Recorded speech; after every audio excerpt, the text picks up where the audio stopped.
इतना पनौती सैलून मुझे मिल गया है, ये मैं नहीं बता सकती आप लोगों को। मुझे लग रहा था मैं बना बनाया सैलून ले रही हूँ, बहुत अच्छा होगा, सारी चीज़ें, मेरी मार्केटिंग है, मेरा काम है, स्टाफ भी अच्छा रख लूँगी, सारी चीज़ें हो जाएंगी, सैलून भी बना हुआ है, आहिस्ता आहिस्ता चीज़ें करा लूँगी। पहले ये वाले एसी की फटीक, इसको बनवाया, इसके अंदर मैंने इतने पैसे लगवाए। अब अंदर जो एसी है, अब उसके अंदर मसला है, अब उसको बनाने में इतने पैसे लगाएंगे, मीटर बार बार ट्रिप हो जाता है, तारें जल जाती हैं, कोई एसी सही काम नहीं कर रहा, ख़राब हो जाते हैं। मैंने सोचा था मैं डायरेक्ट पैसे दे रही हूँ और मुझे बना बनाया सैलून मिल रहा है, बस अब ज़िंदगी में कारोबार स्टार्ट करना है, अब बस काम करना है, पैसे दे देते हैं। सारे पैसे लगा दिए, सारे पैसे, एडवांस पेमेंट, 3 महीने का एडवांस, चीज़ें, सब कुछ। ज़िंदगी में स्ट्रेस आ गया, और ज़्यादा, बहुत स्ट्रेस आ गया, बहुत ज़्यादा। सोचा था कैमरे लगे हुए हैं, चीज़ें सेटल हैं, सारी सब सही है, कैमरे में की डिवाइस नहीं है, चीज़ें नहीं हैं, आधी चीज़ें गायब हैं, आधी चीज़ें नहीं हैं। बस जज्बात में, कहते हैं ना, वीडियो बनाने का मकसद ये है कि जज्बात में लिए हुए फ़ैसले कभी भी इंसान को लेने नहीं चाहिए, क्योंकि वो फ़ैसले हमेशा गलत होते हैं, हमेशा। और मेरा ये फ़ैसला, मुझे ऐसा लगता है कि गलत इसलिए था, अब तो हाथ मार दिया अपने कारोबार में मैंने।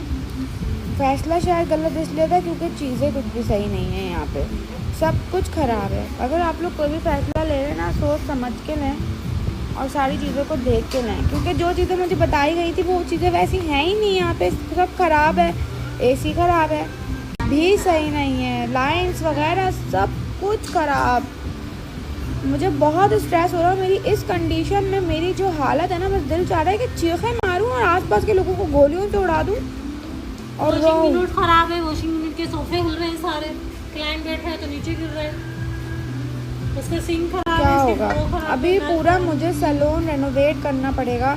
अगर इतना ही मुझे और पैसा लगाना था तो मैं नए सैलून पे लगा देती, कसम से मैं नया सैलून खड़ा कर लेती, कसम से। कैमरे बोला था सही है, कैमरे ख़राब है, कैमरे की चीज़ें गायब हैं, चीज़ें, पानी का सिस्टम ख़राब है, पानी बार बार, यहाँ पानी का इतना मसला है। कुछ क्यों मुस्कुरा रहे हैं? बस बर्थडे आ रही है ना, बाबा मेरी बर्थडे आ रही है, बाबा की भी आती है सेकंड। अब बोलो तुम, ये चीज थी मेरा सरप्राइज। अच्छा,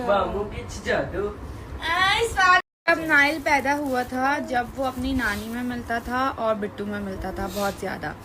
अब जब नाइल जैसे जैसे बड़ा होता गया, मतलब उसका 1 मंथ गुजरा, सेकेंड मंथ तक पहुँचते पहुँचते और वो अपनी दादी जैसा हो गया। अब वो सेम टू सेम अपनी दादी में मिलता है, मतलब अपने डैडी में। और बताती हूँ, मैंने बहुत सिलेक्टेड स्टाफ रखा है, बहुत ज़्यादा सिलेक्टेड। मैंने अपने हेयर केमिकल के लिए सिलेक्टेड इसलिए रखे हैं क्योंकि मुझे जिसका काम पसंद, और मैंने लगाया था कि स्टाफ पे ट्रस्ट नहीं करूंगी, और उसके बाद इतने उसके नीचे मैसेज के क्या हुआ क्या हुआ क्या हुआ, प्लीज़ बताएं बताएं बताएं। भाई मैं आप लोग को बताया ना, वो मुझ में मिलता है, ना वो मेरी मम्मा में मिलता है, ना वो बिट्टू में मिलता है। अब वो बिल्कुल चेंज हो गया है, अपनी दादी में मिलता है।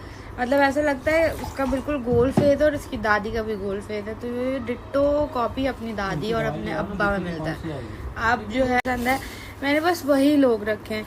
तो 2 मैंने अपने हेयर के लिए और स्किन के, मतलब हेयर और स्किन दोनों करते हैं, और वो बहुत एक्सपर्ट हैं। अगर वो काम कर भी रहे हैं तो मतलब मैंने कहा यार ठीक है, वो अगर एक दिन रुके हैं चांद रात पे लेट तो वो डिज़र्व करते हैं। वरना हमने जिन सैलून्स पे काम उनको रखा, मतलब वो क्रिश्चियन थे, ईद उनकी नहीं थी, बट फिर भी मैंने सबको बराबर रखा और मैंने सबको ईदी दी, क्योंकि मेरे हिसाब से बहुत एक्सपर्ट ना, मतलब मुझे उनका काम बेहद पसंद आया। जैसा मुझे काम पसंद है उनका काम वैसा था, मैं उन्हें रख लिया। रखने के बाद मैंने चांद रात पे लोगों को, मतलब मेरी सिलेक्शन के बाद मैंने फिर 2 लोगों को स्किन में रखा, जो मैनिक्योर, पेडिक्योर एंड स्किन, मतलब फेशियल वगैरह, और माशाल्लाह उनका एक्सपीरियंस बहुत सालों का है। फिर मैंने बहुत जो है सोच समझकर, काफ़ी सारे लोग अंदर, मैंने बस वही लोग रखे हैं। तो 2 मैंने अपने हेयर के लिए और स्किन के, मतलब हेयर और स्किन दोनों करते हैं और वो बहुत एक्सपर्ट हैं। उनको जो है छुट्टियां दी, जबकि DHA में क्रिश्चियंस को छुट्टियां नहीं दी जाती क्योंकि उनकी ईद नहीं है, उनकी ईद पे उनको छुट्टी दी जाती है। मैंने उनको तीनों किया था, क्रिश्चियंस को ईदी नहीं मिलती, जब उनका क्रिसमस होता है उस पे उनको ईदी मिलती है, बट मैंने दी। उसके बाद ईद पे मैंने उन दिन ऑफ दिया क्योंकि लारिफ ने कहा यार, जबकि मेरे अपॉइंटमेंट्स थे लेकिन फिर भी मैंने ऑफ दी।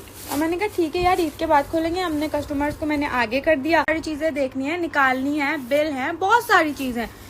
वो लोग आए ही नहीं, और वो दोनों दोस्तें एक साथ जो है मेरे सैलून में आई थी और एक नहीं समझा।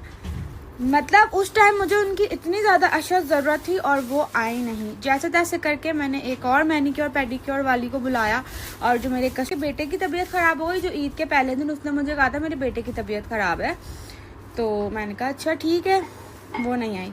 दूसरी ने तो कॉल उठाना भी मुनासिब नहीं कर रही हूँ क्योंकि अभी सैलून की रेनोवेशन भी चल रही है, बोर्ड वगैरह भी चेंज होना है, साथ साथ वो सारी चीज़ें भी चल रही हैं और ये सारी चीज़ें भी चल रही हैं क्योंकि जाहिर है स्टाफ रखा हुआ है, तो उनकी भी सारी जो है अपॉइंटमेंट की डन हुई थी। वो तो इत्तेफाक से आए ही नहीं, मतलब टोटल 4 लोगों की, क्योंकि मैं अपॉइंटमेंट बेस्ड काम अभी काम कर रही हूँ, अभी इतना ज़्यादा काम है, और उनको आगे के दिनों के जो है मैंने अपॉइंटमेंट्स दे दिए।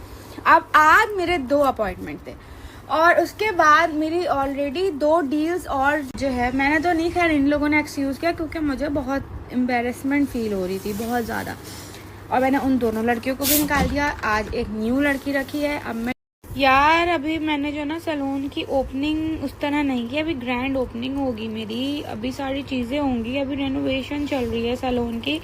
बस मैंने अपना प्रॉपर स्टाफ रख लिया है, काम चल रहा है हमारे सैलून में, और ये सारा काम भी चल रहा है और बाकी काम भी चल रहा है साथ साथ। बस अभी 10 दिन के बाद मेरी ग्रैंड ओपनिंग करूँगी मैं, फिर आएगा मज़ा और सारी चीज़ें हो जाएंगी चेंज, क्योंकि स्टाफ भी है, साथ साथ सारी चीज़ें चल रही हैं।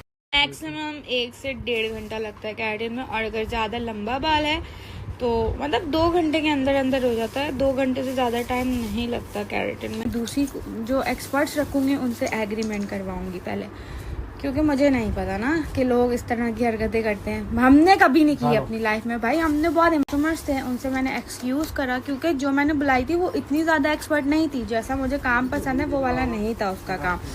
मैंने उनसे एक्सक्यूज़ करा और उसके बाद ईमानदारी से काम किया है। तो खैर मैं सबको बता रही हूँ अपने सैलून की बातें।